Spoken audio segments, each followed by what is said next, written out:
alaikum, and welcome to another episode of the Habibis, three Arab game developers drinking good Arab tea. I'm your host for today, Osama Darius. I'm Rami Ismail. وأنا فوزي مسمار. How about we kick it off to you, Fauzi? What have you been doing this week?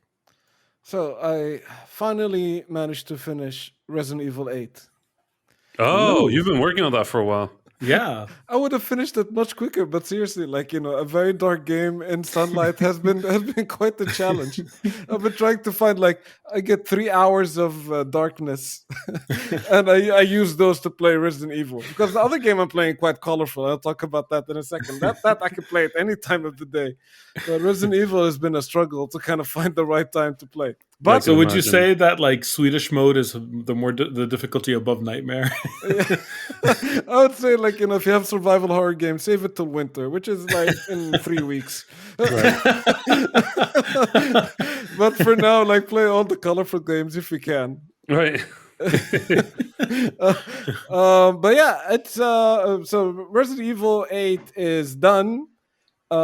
And you know what? I know that I spoke about it quite a bit in this podcast, but I'm happy that now I can come back and look at it because there's something super interesting about this game. And I'm going to go into slightly spoiler territory, unlike me, but I think it's important for the structure of how this game works. So if you don't want to get spoiled, skip to the other game in the footnotes. You got here's your 2 seconds of warnings. Do it now. So the village in the title is actually a hub. The game is quasi open world. When I say quasi open world, it's not open world. It's not open world at all. It's kind of linear, but you need to defeat several bosses. And the village is the section where you need to come back to once you've obtained the item that will unlock the other area of the village for you to go and defeat the other bosses. Would you say it's a similar structure to God of War 2018 where you have to keep going back in the middle and then you go to a different world? I'd say it's definitely inspired by that. Okay. But I think God of War was a lot more open. Even less open than God of War. Okay, less open than that. So it's a lot more linear. So you can't go to that area before you unlock that area, for example. Mm-hmm. Yeah, you can't defeat boss number 3 before boss number 2. It's not that level of open. Mm-hmm. But there are, once you've defeated a boss, you can go back to a previous area and now you can obtain treasures or things that you couldn't obtain beforehand. So there's more reason for you to go back. That almost sounds like a Metroidvania. Yeah, but a Metroidvania is a lot more complex. This is still more linear than that. So it's like a children's Metroidvania for adults. For adults. It's so you always know where you need to go next. Unlike a Metroidvania, you need to open the map and see, all right, where was the area that I didn't explore and then try to go back there. This game kind of guides you towards that. But it's a lot more linear. The other interesting part about this game is that the 4 bosses, the tall lady that the internet loves is one of them. Right. There's 4 of them. Each one of those sections of the game plays completely differently. For me, it's almost like they grabbed a section, gave it to a design lead, and they were like, you can do whatever you want with those mechanics. So, but did anybody make a racing game? No racing game. No sports game either. Like I said, you have to use the same mechanics. So, okay. So it's still it's a first-person game. There's a gun, and you have to walk around, blah blah blah. But there's one section, it's a dollhouse. The minute you walk in, you lose your gun, and it plays a lot more like Amnesia would. Mm-hmm. Okay. Another section, you walk in, and there's a lot of ammo. And you grab that, and then you're shooting hordes of enemies, and it's an action game. Okay. Another section is very reminiscent of the first Resident Evil. It's actually in a mansion, and you need to find keys and solve puzzles and backtrack. So each one of those areas is smaller and self-contained, and it has its own identity to some extent. Do you feel that even though they're vastly different, do they still feel like they belong in the same world? Like it's the same game, or does it really feel like you're changing games each time? Uh, and they belong into the same world. I definitely still feel that, but it does feel sometimes a little bit inconsistent in that way. I But see. at the same time, it keeps it fresh. Right. It's not bad inconsistent. It's Yeah. not bad inconsistent, but like there are highlights compared to like how do I say this? So like the since I gave the spoiler warning, I can say this. So like the dollhouse, for example, for me is a standout moment. I would say it's probably some of the best in the game. Hmm. But like the area after that, when it's just you need to walk through and shoot people, then it's a lot less interesting. Right. And they're very close to each other, so that inconsistency is apparent. It still plays really well, but you get to feel a little bit of difference there. Right. But that's Resident Evil. It's in the books. Okay, so you've been playing that at night. Until that at night. What are you playing during the day? Are you playing anything during the day? I'm playing a very similar game called Chicory, A Colorful Tale. Oh, that's exactly Resident Yes. Evil. That sounds similar. It's so it's an indie game. I'm playing this on Steam. Right. You play in I think it's hard for me to define what it is. It feels very Zelda-ish to me, in which like you awaken in the area, then you're handed the Master Sword, and in this case a paintbrush, and you're off to save the world. The world is devoid of color, and you have a paintbrush that you can use to paint stuff. And how you paint stuff, you end up either doing some really funny moments that you have with NPCs, which I think is quite charming, or use them to solve puzzle or to help you traverse the world generally. Super funny, super fun game, amazing soundtrack, and like a very charming cast of characters and a standout art style. Right. Like super nice. I would urge people to Google it at least if they don't want to play it, just because I think the art Yeah. style is very nice to be referenced. Right. No, I mean I love that game a lot. It was published by Finji, developed by Greg Lobanov, and the music was done by Lena Rain, who you might know from Celeste. Oh, she did as well. Celeste. Right. Yeah. Yeah. Yeah, I think the game was originally when I first heard of it, it had a different name. It was what was it? Draw Dog, I think, or Paint Dog or something. That makes sense. It's a dog with a paintbrush. Right. Yeah.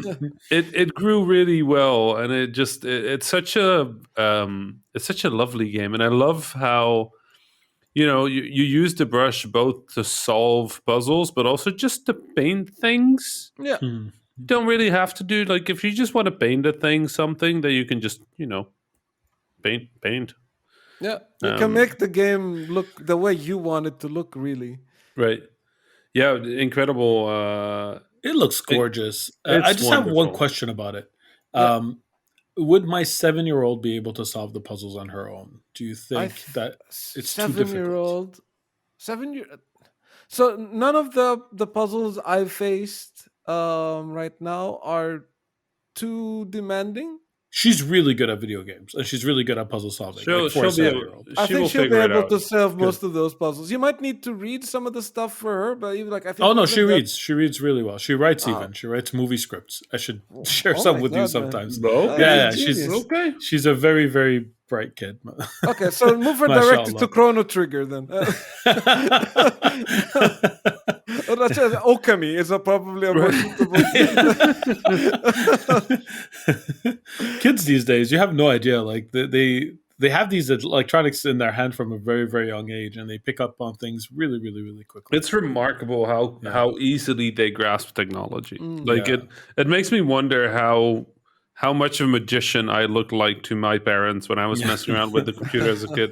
Because you look at like young kids and you see them pick up an iPad or an iPhone and like manipulating those devices when they're like 3, and I'm like, yep, world is different now. Exactly.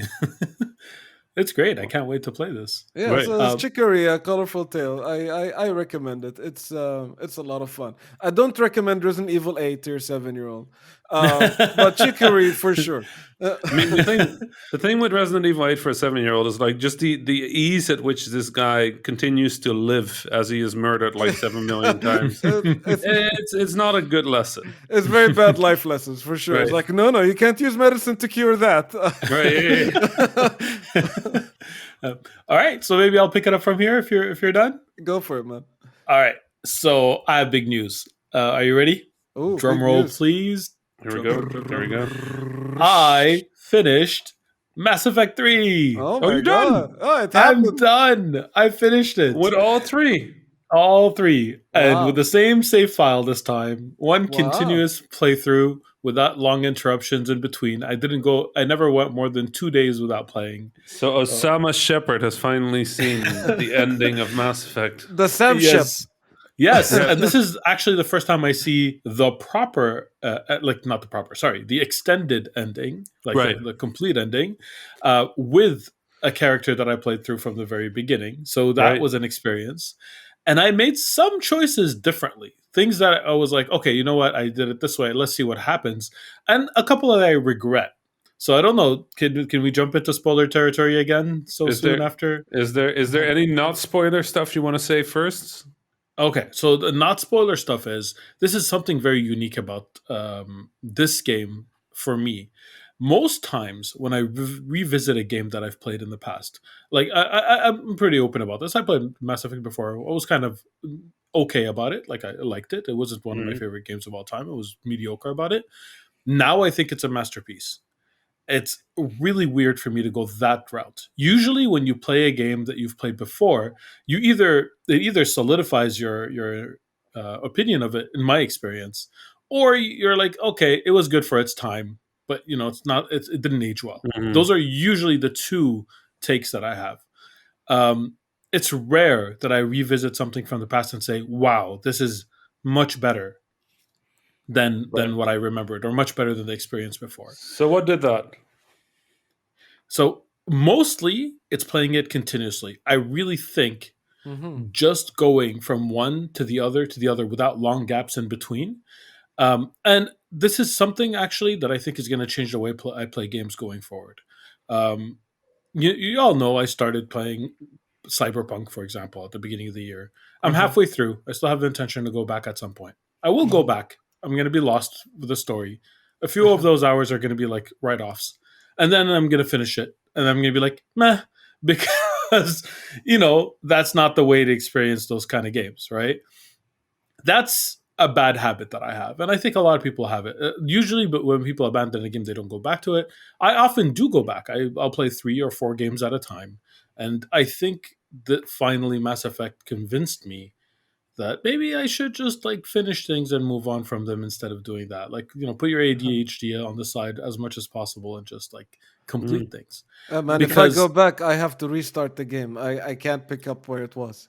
Yeah, that's the thing. I can, and maybe I shouldn't, but that's how I do it. I'll totally go back and continue. I've done the restart again if I'm completely lost, but that's like that takes a big step. So that's the biggest thing, is that I had this adventure that spanned 3 games and a lot of hours, and I became more and more and more invested with it as time went on. And it was this, because I didn't pause it, that momentum kept increasing, to the point that I cared about every little decision I made. Even this time, I kind of somewhat rushed through Mass Effect 1. I had a pretty completionist run of Mass Effect 2, and I did literally everything there was to do in Mass Effect 3. So, like, you could tell my investment, like gradually increased. So, spoiler territory, if that's okay. Let's go to spoilers. I sided with the Geth this time over the Curry. Interesting. You did. And I just did it on a whim because I'm like, I love Tali. Tali's one of my favorite characters. And I was like, I just want to make Tali happy. But at the end, I'm like, The way I played it the first time around is anytime there were synthetics, I'm like, screw you, you're just robots. But kind of changed my mind this time. I'm like, no, actually, you know Right. what is there? Like, I actually gave it some thought. I'm like, what is there to say that life has to be organic? Why can't there be life that are based on something else? They're sentient. They think. Was it Detroit Become Human that made you change your mind? Absolutely not. I'm sorry. I don't usually mention people, but 0% that way. I am not a David Cage or his games fan. I'm sorry. Same. I just had to throw that in.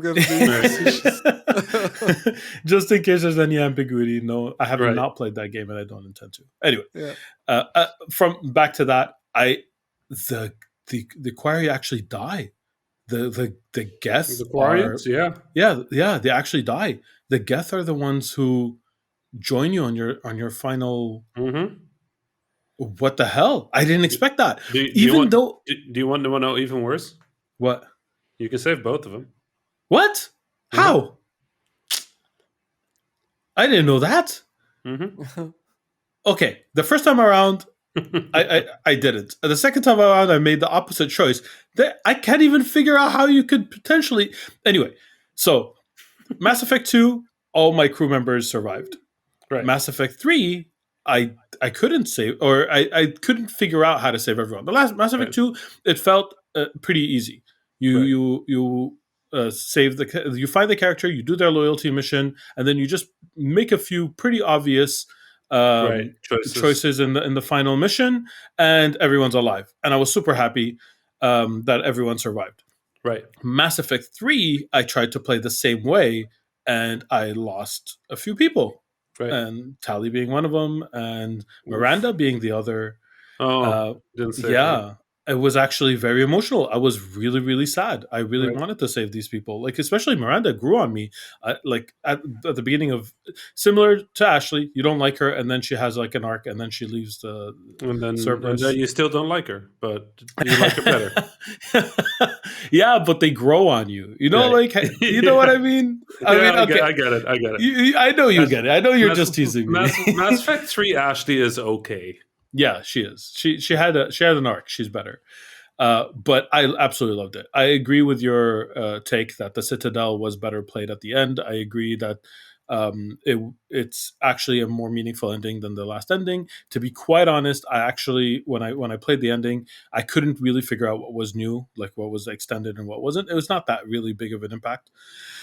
Like in terms of change, but the choice of story, I paused, and it took me, like, you know, when you the final choice that you make at the end, it took me maybe 15-20 minutes with the controller down to decide what I wanted to do. I didn't know, and I ended up making a choice and then going on YouTube and seeing the other two because I couldn't. I was like, I couldn't sleep before finding out what choice I made and what was good or bad. And the first time I played the game, I chose Destroy. And I almost made the same choice again because that's the choice that feels right, because the entire time they are the robots people, the Reapers are the antagonists. So you're like, of course I want to wipe them out. Right. This time I chose the whatever combines the one synergy one. Whatever that one. That synesthesia, something with sin, and it was presented as a good choice, but at the end I felt icky about it. I just made a choice for like every living organism. Who gives me the right to do that? I mean, I've heard that argument before, and I don't think I agree with it. But it's also entirely fair for it to be your thinking about it, right? Mm-hmm. I kind of feel like for each of them, the repercussions for the universe are so enormous that you touch every life anyway, right? We're blowing up the mass relays, which means that international, like intergalactic trade is coming to a halt. Like entire colonies are completely separate from their supply routes. From like whatever ending you pick, if you think too much about the ending of Mass Effect, it's shit. Either way, like it's not a bad ending. It's just you don't get to walk away from something like this without repercussions, right? Agreed though that the green ending is probably the most invasive one in the entire game. Right. Yeah. I don't think it was bad. I think all the endings were good in their own way, and I like that they were all left for interpretation. Right. Right. I. But the thing is, that choice was so difficult. That's the point I was trying to make. Yeah. Because I was so invested all of a sudden in the world and all the characters, and this wasn't a short, twine text 20-minute text adventure game where you're just making choices and you don't see the results. This was I don't know how many hours I put into this at this point. Was it 60 hour, I guess, Probably adventure, close to maybe 90. more. It's about 30 per. Yeah, so probably something like that. Like I invested a lot of time and a lot of emotional energy in this, and now I'm going to make a choice that's going to change the entire world. It was phenomenal. Like, Yep. honestly, life changing. The game elevated to a masterpiece for me. I will not forget it this time around. And I'm actually starting to question whether I should go back and visit. Like, there are all these gems that people hold in heist, like all these games that people are like, "This Right. is one of my favorite games of all time." I played them like in bits and pieces, and I'm like, "Yeah, meh, they're okay." I'm almost thinking to go back and like revisit some of those, just play them in one sitting, or the equivalent of that would pass in my life and see it. Yeah, that's it. Go for it, Rami. What Well, did you do this week? oh boy, what did I do this week? I watched Loki. So did I. What do you It's think? Uh, good. yeah, I watched 4 and 5 because we're recording this a little later than normal. Shall we talk 4 and not 5? Shall we keep 5 for next time? Sure. Okay. I thought 4 was incredible. Yeah. That was some, like, because I didn't like 3 that much, right? I felt it was dragging out a bit, and I didn't feel the storyline was that important. It gave us some time with Sylvie and Loki, but it didn't feel like it amounted to much. And surely enough, episode 4 starts with, okay, so that we're just done with this now. Yeah. But then 4 just picks up and it does not stop. Like, No. it just keeps going, and it just keeps pushing. I think Uh, one of the luckiest things I have had with this episode is that somebody on Twitter said that there's an after credit scene. Yeah. Right. Yeah. And I none of the previous one had an after credit scene. I think none of them had. None of them did. No. It was the Yeah, only so one. like this one was, like if haven't seen that comment, I wouldn't have waited, and that was like I think a pretty cool moment. Right. Actually, Uh-huh. Yeah, it was well done. Yeah, it was really Um, cool. I actually wait every single time. Yeah, I do the same. Yeah, when it comes to the MCU, I take no chances. I wait until before the text credits scroll, and then I fast forward to the end and see if there's anything that I'm missing. That's Right. it. No, I just thought it was really well done. Character building, really well done. Sort of like the sort of central twist as to how things start falling apart is really well done. Yeah. The repercussions for the main characters are really well done. Just everything worked, everything pushed forward. Um, Yeah. and yeah, just super good music also. Oof. And there was that sad heart like wrenching moment at one point where you're like, oh no. I was Did that just sad happen? multiple times through that episode. Like, Yeah. they play things really, really well. Owen Wilson continues to be my favorite thing about this show. Oh yes. So good. So good. No wonder 3 was my least favorite episode. There was no Owen Wilson in it. Yeah, every time there's Owen Wilson, I'm like, sheesh. Yeah, Amazing. no, and like, again, not to downplay the other actors, because every single one of them is bringing like That's great. top level acting. Tom Hiddleston bringing like Loki's character acted so well. Sylvie's character acted so well, but also a lot of the Hunter B-15. Yes. She's acted incredibly well. Incredibly well. Yeah, you feel it. The judge, Renslayer, even though it's a character that mostly is like somewhat mysterious and stern, even that comes across really well. There's like a sort of like deceptive warmth around her. Yeah. Literally everybody is just played so well. Really frustrating. There's just nothing you can go and be like, that could be better. I don't know what I would do better about this. No. Like, it's just good. It's very good TV. It's going to have a huge impact on the MCU. I'm sure of it. The stakes are high, and it's setting quite a high bar for Right. like MCU TV shows in general. For sure. I had a great time with it. Did you see the trailer for the What If TV show? No, Oh, I okay. haven't. Okay, well, watch the trailer. It's gonna Okay. blow you out of the water. Okay, that's going to be fun. I look forward to that. Beyond that, what else did I do? I didn't do much this week. I picked up this game called Scarlet Nexus. Scarlet Nexus. I think it's called Scarlet Nexus. Bandai Namco. It's a hack and slash. It's a hack and slash. Where are you playing it? Switch? PS5. PS5. Here's the thing. It's a very serviceable game. Right? You play it, it's good. It's just good.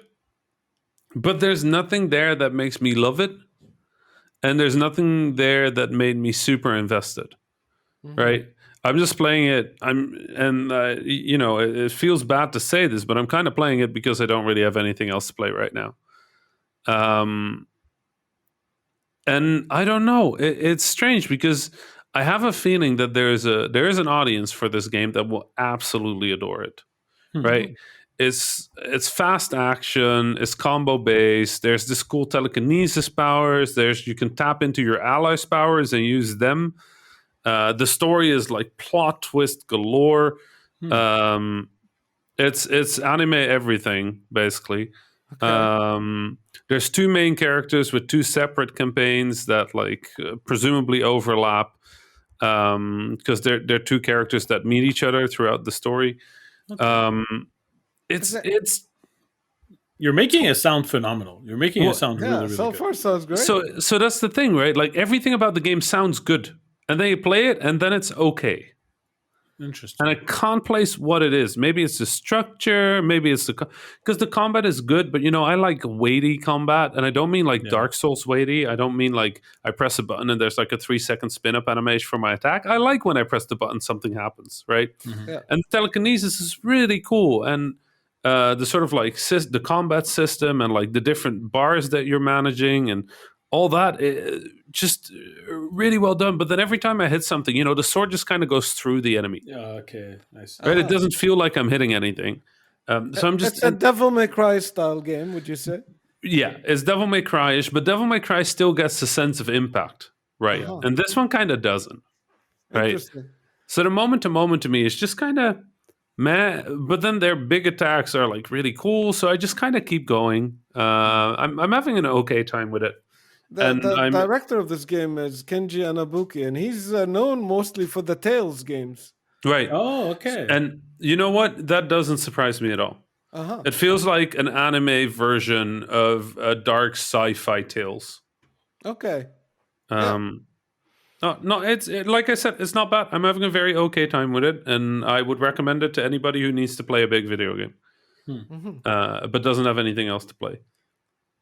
Then beyond that, I had an Egyptian visitor, which was fun.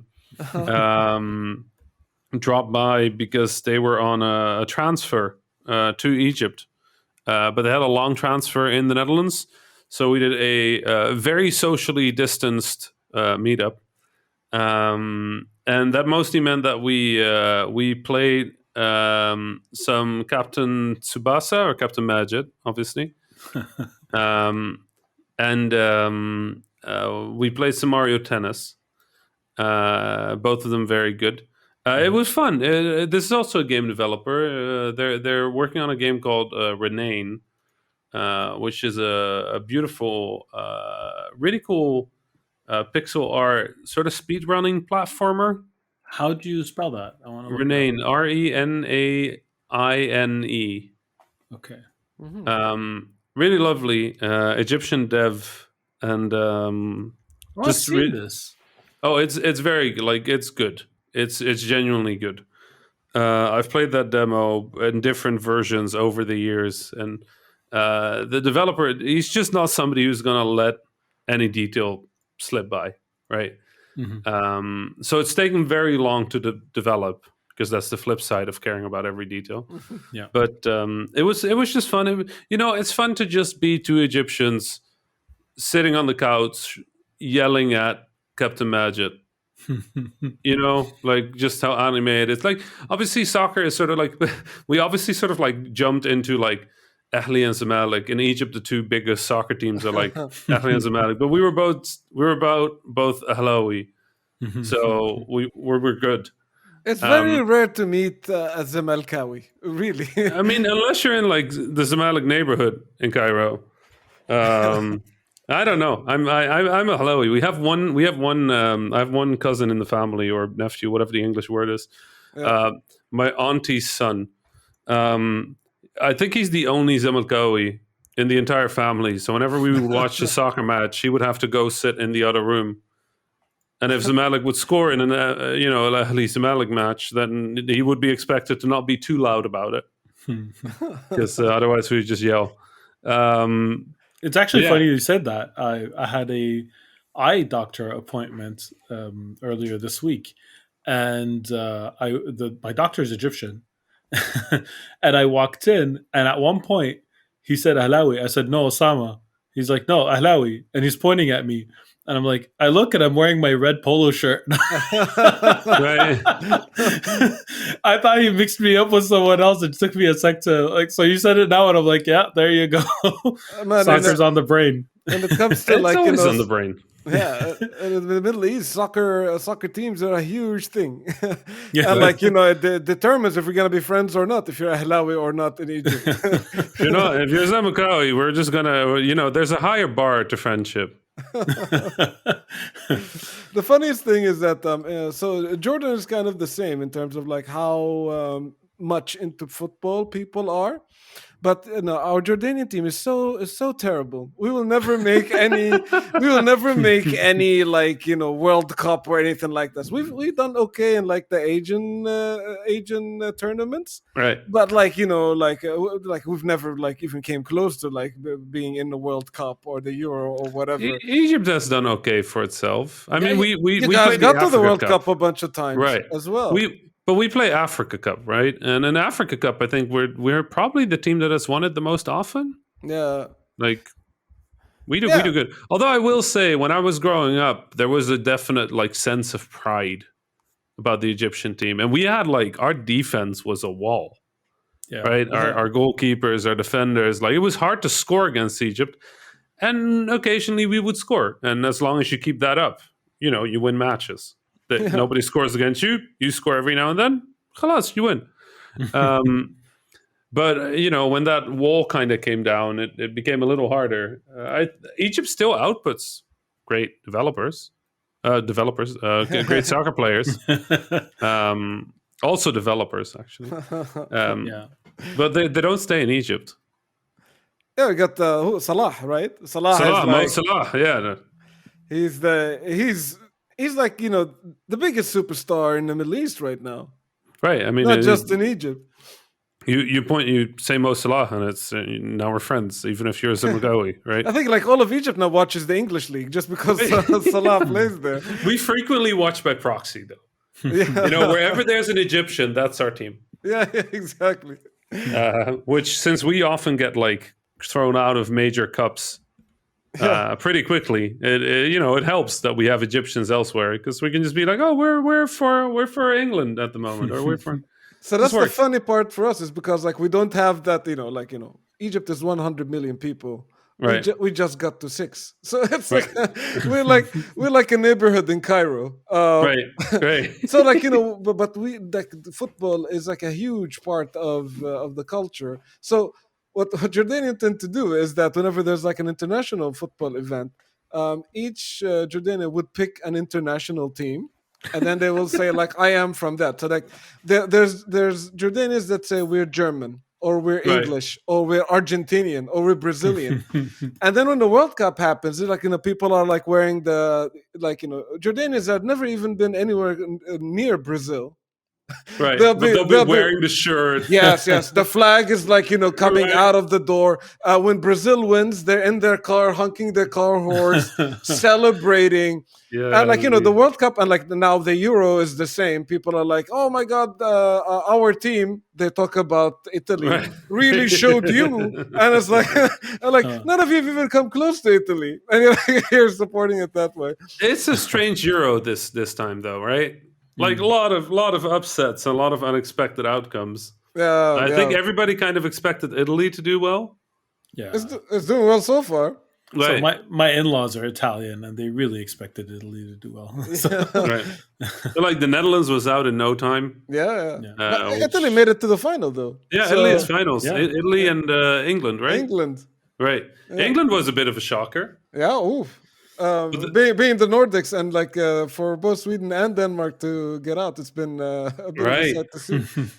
But yeah, England being in the finals is a big one. I think is it they haven't done that before, have they? Or It's the first time in the final in God knows Right. how long. So I mean, they have a chance to be the Netherlands, right? Like just get to the finals and then lose. It'll be fun. But that's the thing. It's funny because I've never cared much about soccer or football too much, except for when the Netherlands plays or Al Ahly. yeah, It's really funny because in the Netherlands I couldn't care about any team whatsoever. And in Egypt, I loved the Egyptian team when I was growing up, but I think the atmosphere around soccer is just I feel it's better. like for me, it's like cafes with people Right. sitting, smoking shisha, and watching it's just football. maybe it's just because the alcohol culture is different. Right? Yeah, it could Because be. if I want to watch soccer in Europe, I end up at a bar and it smells like beer and there's drunk people and people start yelling and throwing stuff. Even in like Maybe if pick things- a fight if you cheer for the wrong team. Right. right. Well, in That Egypt, could they still will also happen pick- in the Middle East. No alcohol needed for that. But in the Middle East, it's like a tea house or a coffee house, and people are just kind of sitting yelling at the television. I think the other thing I really like is I don't know if this is true for Jordan or Iraq, but I love that in Egypt, one player can go from like the hero of the country to like the sole of the dirtiest shoe in like 12 minutes of soccer. Yeah. Right? Yeah. It's incredible. Soccer. Like it's like somebody scores and it's like, oh, my hero, yeah, Habibi, yeah, Gamil. And then 12 minutes later, it's Man, that's like, that spirit that I find so funny because it's like so lovely. watching football, like if the Euro now, I go out with some friends outdoors and we're watching the football, and like I hear like either the Swedish or like the commentators, and they're like super calm, and like, oh, Yeah. this guy is passing the ball to this guy and all of this, and Right. and they're like two of them, and they're like How does that work? there isn't enough energy. And then like I think about like Arabic commentators, it'll be just the one guy, and like by the like he's the dude is saying poetry about the Right. player. Wala arwa, wala ajmal, wala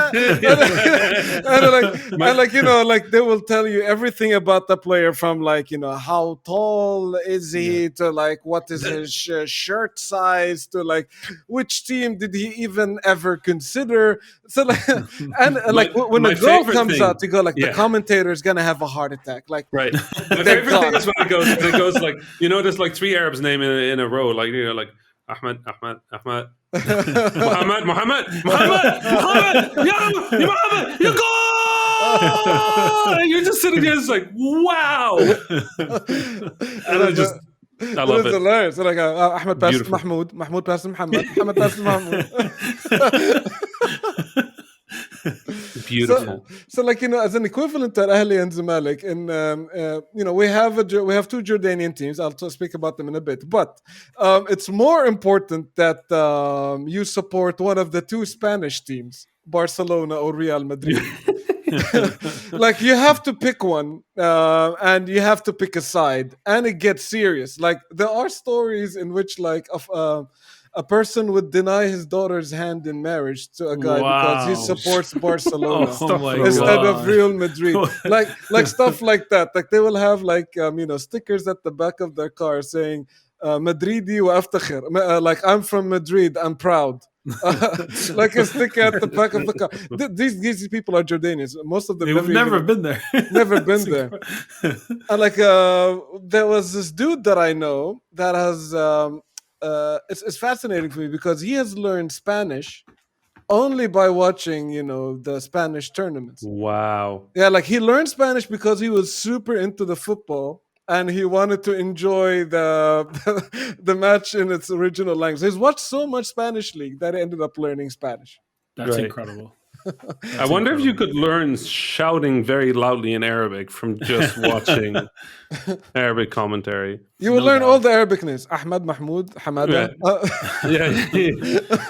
I just love that because it's like, even though they're saying the same word 6 times in a row, you can just kind of tell what is happening, right? You can kind of, you're like, okay, Ahmed has the ball. Okay, Ahmed has the ball. Okay, Ahmed has the ball. Okay, Muhammad has the ball. Oh, Muhammad has the ball. And you can just tell, like, from the energy is really unique, and the energy is really. I mean, it's not unique, right? Like, let's be honest. Like the South Americans are very similar, very similar to us in at least in North Africa and across parts of the Middle East. But I just can't watch soccer with Dutch commentary. Like the Brits are kind of okay. They get into it a little bit. Yeah.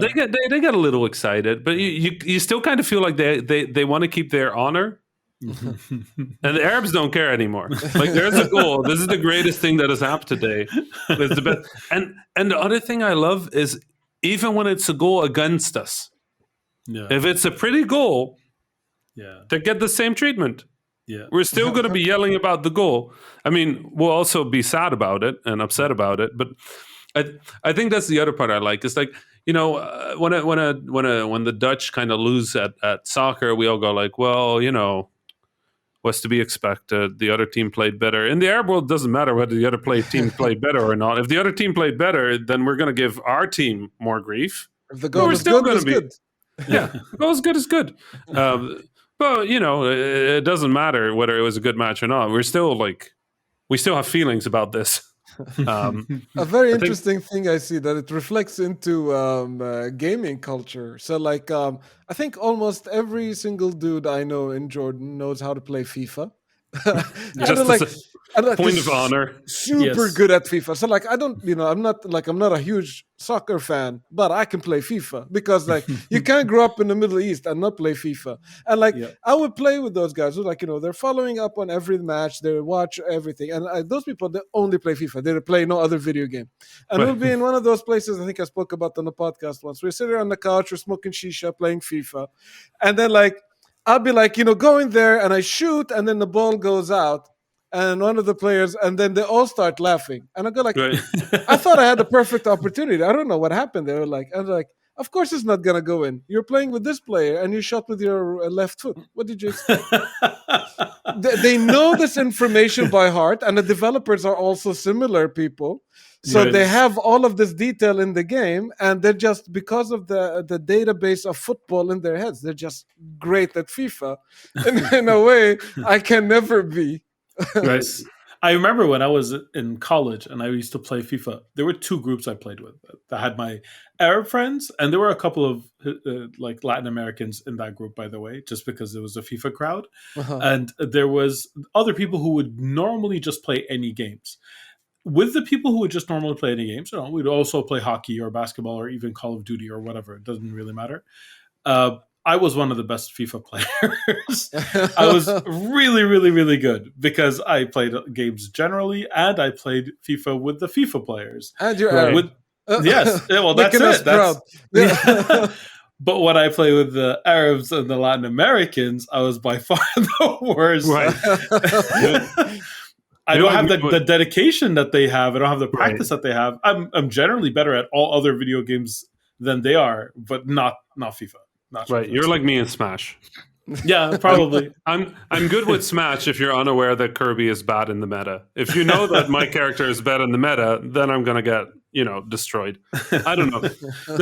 I have lots of good memories about soccer growing up, like with the family sitting around or going to the stadium or watching a TV. Like, the other thing I loved, and it's a weird thing, right? in my family, we've noticed among the kids, we've noticed that whenever we cross in front of a television, we announce it. Mhm. Even to this day, right? Whenever we get up and we want to walk in front of a television, we go, sorry, I'm just going to go to the bathroom, or, I'm going to grab a snack or something. And I've noticed that other people don't do that, right? They just pass. They just go in front of the TV. It takes 1 second, right? And we realized it's because when my dad was watching soccer, if we walked in front of the game, and like 3 seconds later there was a goal against us, he would blame us. Right? He'd be like, "Oh, if you hadn't walked in front of the TV, there wouldn't be like that." And it was that kind of thing where I think the Egyptians believe in superstitions plus their care for soccer creates some very interesting, unique circumstances. Oh my god, that's incredible. But it was really funny. Like, don't talk during the match, don't walk in front of the TV during the match. You just kind of get these behaviors where you're like, okay, I'm just going to go upstairs and not be involved in any of this. I will have my Game Boy. I'll have a good time. Bye. And football for me is like it's one of those telltale signs that you're in an Arab neighborhood in any city in the world. You start to smell shisha, and then lo and behold, there's a cafe, people outside. Any time of the year, there's soccer on the TV, and they're talking politics. That's when you know you're in an Arab neighborhood. Right. Yes. You also have the flags everywhere on all the balconies. Right. I love that, man. It's like, Yeah, I think, good. imagine somebody like one of my friends visiting Jordan during the World Cup. And he see people in all sorts of colors. We're like, wow, well, we're a multicultural country. I'm like, we don't have that many Argentinians in Jordan. These are just Jordanian guys. We're just football. Argentinian by proxy for these 2 weeks. Exactly. Right. So I'm curious about something, because for someone who didn't actually watch soccer, my mother was incredibly invested in the sport. And I want to know if that was a similar experience for you. Like, she would often be in another room or doing something else, and then she'd hear goal, and she'd rush into the room and ask what the score is. And would stay and watch the highlight. But that was her. Like, I just got so used to this, where my mom cares a lot about soccer, but not enough to sit down and watch. And I'm wondering if that's cultural, similar experience for you. I think there was not really a gender divide. I think there was generally, it feels like there was a gender divide about FIFA. Yeah. But when it came to soccer, it didn't really matter. It was my aunties, my nieces, or it's a communal event. Everybody's into it. So I guess it's just my mom. I was projecting. No, I mean, it sounds like your mom was very similar in that not everybody just has time to watch a full match. Yeah. But everybody cares. Yeah, she did care. A football match is long, man. It's a lot of time investment. And a lot of it, nothing's really happening. Oh, that's not how it worked, Joe. Sama. You need to listen to some matches with some Arab commentary. There's something happening we're yelling about every minute of the match. There's a lot happening, even if there's no goals. The Arab commentator will make sure that you're entertained. I think they're like the original shoutcasters, really. Right. They're shoutcasting the soccer game as it's happening. And they're good at shouting. Oh, really good at shouting. No, I think the thing with soccer, and I think that's hard to explain, is because there's a bunch of very arbitrary rules, like the offside rule, and the foul system is a little weird, and we've got all the diving and people pretending that there's a fault, and now we've got the VAR. There's a lot of sort of obscurity that people attribute to soccer. But it's kind of a mix between a game of attrition and a game of strategy and a game of whoever can kick the ball hard enough that it catches on fire and goes through the goalkeeper. Yeah. Right? I think you're mixing that up with I don't think so. I think that's actually exactly how it goes. Or FIFA Street. I think FIFA Street also has that mechanic. But it's just it's a very interesting thing to see, because very often matches get lost because of a coach error. Yeah. Right. Yeah. Or a substitute error, or just one player sort of falling too far back or coming too far forward. I think what I like about soccer is that at any given point, anybody can be the hero. Yeah. And everybody can be the person who, messes it up. Yeah. Because of that, it just, there are definitely bad soccer matches where you're just watching, you're like, what are we doing? And the Netherlands are really good at soccer matches like that.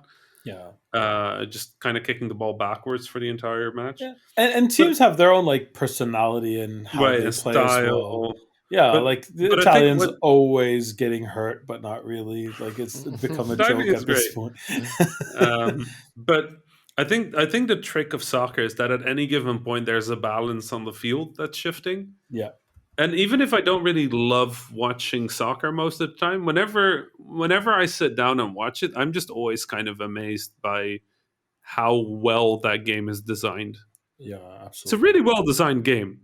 Like, it's a testament that you can copy paste soccer pretty much as it is to a game and just get a really good video game. Yep, it translates incredibly well compared to most sports. I have to say that.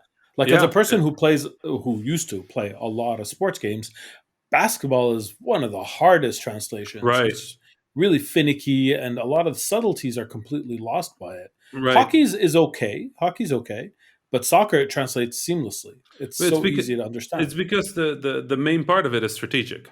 Kick the ball to the right player, give a good pass, give a deep pass. Like the sort of main verbs are very easily translated. It makes a very viewable sport as well. Well, I think with basketball, a lot of it is, like you said, in like small movements of the hands, trickery, stuff like that. It's a lot harder to translate. Yeah. Anyway, I'm just happy that there's this thing where we can all sit down and yell at the television together. Honestly, that's what makes soccer for me. It's the most international language in the world, I always say. Yeah. Everybody knows what football is all about. And like us growing up with also watching Captain Majid, as well as all the hype around football. It's an integral part of our childhoods and like the culture and all of that. Right. So yeah, I'm gonna be interesting to see what's gonna happen after the final match on Sunday. Jordan's gonna be on fire, I'm pretty sure, no matter who wins.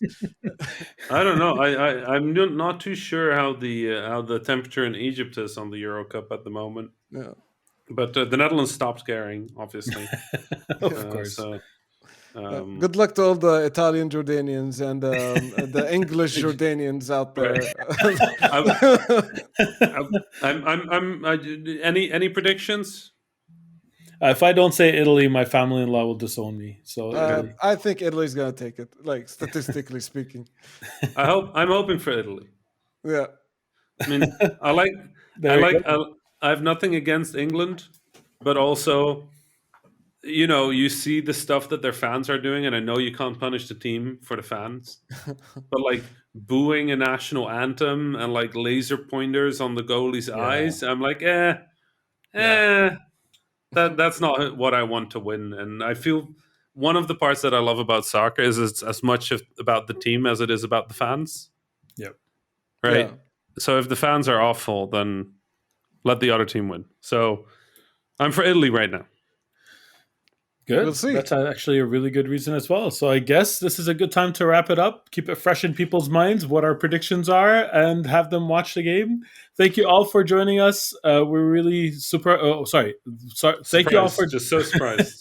We can't believe people are still listening to us. I can't believe it. What episode is this now? 26. I mean, do we count the suhoor bites, or do we not count the suhoor bites? I guess it depends on your mood. Yes, 26 plus or minus 30. 30, yeah. Wow, that's a lot. We should do just more little content episodes. We should find another reason to do that. Those are a lot of fun. We should bring them back. Because, Ramadan is in like 2-3 weeks. Yeah, it's almost. It's soon. It's soon. Exactly. So thank you all for joining us. Send us emails with your stories. We'll read them online. Join us on our Discord and all that fun stuff. And that's it for us for this week. Assalamu alaikum. Salam. That was the Habibis podcast for this week. I'm Osama Dorias, your host for this episode. You can find me on Twitter at Osama Dorias. My fellow Habibis were Rami Ismail, you can find on Twitter at @THA_Rami, and Fawzi Mesmar, who you can find on Twitter at Fawzi Mesmar. Send us your questions, stories, suggestions via info@thehabibis.com. Intro and outro music was provided by Malik Zubayla, and the logo was provided by Ibrahim Hamdi.